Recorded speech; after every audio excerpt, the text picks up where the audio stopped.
वफ़ा ऐं जफ़ा में वॾो फ़र्क़ु आहे, अदा ऐं सदा में वॾो फ़र्क़ु आहे।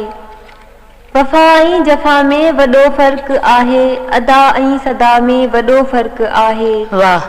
सच पुछी तूं जेकर ए रफ़ीक, पत्थर ऐं ख़ुदा में वॾो फ़र्क़ु आहे। वफ़ा कजाए मारे छॾियो ॿियो। शेर सुठो आहे। ही शेर असांखे लिखी मोकिलियो हो बेराज कॉलोनी बदीन खां रफ़ीक मल्हा। वाह। फ़ुज़ैल साहिबा, तव्हां खां हिकु सवाल बि पुछनि था त तव्हां एतिरा दर्दीला गीत छो ॻाईंदा आहियो? जीअं त शायदि मुंहिंजी ज़िंदगी सां इन गीतनि जो को तालुक़ हुजे। बहरहाल ही स्टाइल बि मुंहिंजो आहे, मुंहिंजो अंदाज़ आहे ऐं अवाम खे इहो अंदाज़ मुंहिंजो वणंदो आहे ऐं अहिड़ा ई गीत मूंखे कंपनी वारनि जी तरफ़ां बि मिलंदा आहिनि ऐं मूंखे पाण बि अहिड़ा ई गीत ॻाइण में मज़ो ईंदो आहे। वणंदा बि मूंखे अहिड़ा आहिनि गीत। हाफ़िज़ साहिबा, तव्हां हिकु गीत न्याज़ मोहम्मद पिताफ़ी जो ॻायो हो। जी हा। तूं बि छॾे वेड़ जानी, तूं बि छॾे वे। जी।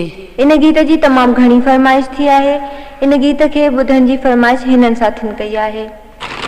सामारे खां फैज़ मोहम्मद, दौर नवाब शाह खां मोहम्मद असलम राजपर, नसीराबाद खां अली गौहर मुगेरी, 22 मेल मोरीअ खां मीर मुराद अली मरी, चूहर जमाली खां मोहम्मद कासिम रिंद, ढोरो नारो खां अब्दुल मजीद महर, कोट मीरस लांडी खां दिलबर हुसैन सोलंगी, मुस्लिम कॉलोनी मीरपुर खास खां खैर मोहम्मद, गोठ शहर मोहम्मद टालपुर खां मीर अलयार खान टालपुर, जेमस आबाद खां मोहम्मद इस्माइल खास के अली, मीरपुर लांडीअ खां निहाल खान खास के अली, मीरपुर बठोरी खां अहमद शाह मिस्त्री, मुलाकातियार खां अब्दुल रहीम सठियो, सिजावल खां सज्जाद, दादुआ खां कमर जमा गांचो, उमरकोट खां नूर मोहम्मद, चूहर जमाली खां अहमद मेमन, मुलाकातियार खां अब्दुल रशीद खामड़ियो, लाड़कानी खां इक़्तिदार अली इक़्तिदार, डाझेरो मोरी खां इमाम बख्श शाह, सांगड़ खां नसीर अहमद खास के अली, चूहर जमाली खां गुल मोहम्मद मेमन, लाखड़ा थर्मल कॉलोनी खां अब्दुल हकीम सोलंगी, नसरुल्लाह, साबर हुसैन, मोहम्मद अली, नंदलाल ऐं अब्दुल जलील, मुलाकातियार खां महरम अली खामियो, डाचर मोरी खां गुलजार हुसैन, मुलाकातियार खां नसीर अहमद मेमन, गोठ उस्मान शाह खां शेर मोहम्मद जोखियो, मातलीअ खां गुल मुनीर,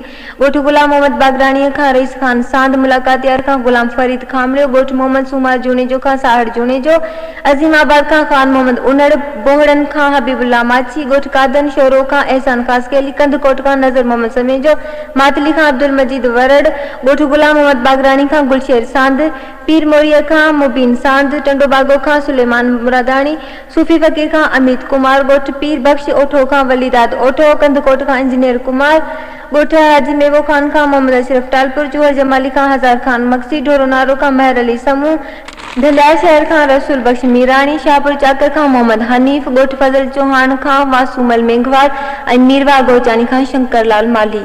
अचो त हाणे न्याज़ मोहम्मद पिताफ़ी जा